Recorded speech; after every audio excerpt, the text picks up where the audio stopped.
የጥምቀት በዓል በኢትዮጵያ በልዩ ልዩ መንፈሳዊ ስርዓቶች ታጅቦ በድምቀት ከሚከበርባቸው የእምነት ተቋማት ውስጥ የኢትዮጵያ ካቶሊካዊት ቤተክርስቲያን አንዷ ናት። በካቶሊካዊት ቤተክርስቲያን የኢየሱስ ክርስቶስ መጠመቅ ለሰው ልጆች ያለውን ትርጉም በማጉላት ከፍ ያለ ቦታ የሚሰጠውና በልዩ ልዩ ስርዓቶች የሚከበር በዓል ነው። በአዲስ አበባ ሀገረ ስብከት ልደታ ካቴድራል ቤተክርስቲያን ከማለዳው አንስቶ በመስዋዕተ ቅዳሴ በመዝሙርና በስብከት ነው የተከበረው። በክርስቶስ ያገኙት አዲስ ሕይወት እንደገና ታድሰው ከክርስቶስ ጋር ያላቸውን ግንኙነት የሚያጠብቁበት ነው እና ክርስቶስ ያስተማረንን የምናስታውስበት ነው። የተጠመቅንበት ክርስቲያን የሆንበት የእግዚአብሔር ልጆች የሆንበት ትልቅ ምስጢር የምናስታውስበት ዕለት ነው።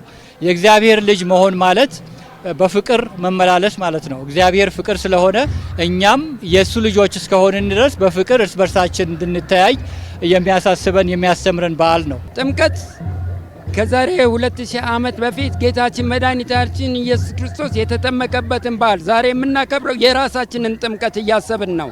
መንፈስ ቅዱስ በላያችን ላይ ስለሰጠን ያንን መንፈስ እንዳይጠፋብን ከዛም በላይ ደግሞ እንዳናበላሸው እግዚአብሔር እርዳን፣ አንተ ስለረዳን በማለት እየረዳን ስላለ ምስጋና እናቀርብልሃለን በማለት እያከበርን ነው ያለነው።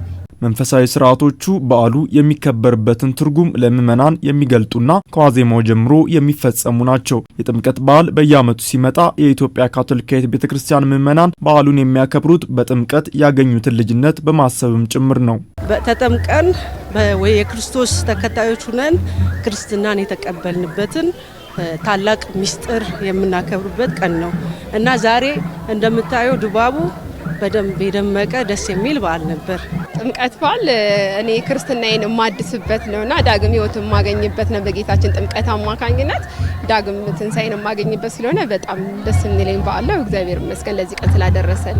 በተለያየ ቦታ ተለያይተው የነበሩ ሰዎች የሚገናኙበት፣ ህብረታቸውን፣ አንድነታቸውን፣ ፍቅራቸውን የሚገልጹበት፣ እግዚአብሔርን በአንድ ልብ ሆነው የሚያመልኩበት ስለሆነ አንድ ላይ ተሰባስበን ማክበራችን ትልቅ ጠቀሜታ አለው ብዬ አስባለሁ። ክርስቶስ አምላክ ሆኖ ሳለ በፍጥሩ ዮሐንስ እጅ ተጠምቋልና የጥምቀት በዓል ለሰው ልጆች ሁሉ ፍቅር፣ መተሳሰብና ትህትና የተገለጠበት በዓል ነው። በዚህም ምዕመናን የክርስቶስ ትህትናን አብነት አድርገው በሕይወታቸው እንዲተገብሩት ካቶሊካዊት ቤተክርስቲያን ታስተምራለች። እኛ እንደ ኃጢአተኞች በንስሐ ወደ እግዚአብሔር መቅረብ ሲኖርብን ጌታ ደግሞ በትህትና ምሕረትን አድርጎ ከአባቱ ጋር ሊያስታርቀን የመጣው ጌታችን መድኃኒታችን ኢየሱስ ክርስቶስ ኃጢአተኞች በቆሙበት ቦታ ቆሞ መጠመቁ ለኛ ትልቅ ትህትና ነው። ክርስትና ሲጀመር መኖር ስለሆነ እየኖርን እንደ ኢየሱስ ክርስቶስ ዝቅ ብለን እሱኛን ትህትና ሊያስተምረን ነውና ዝቅ ብሎ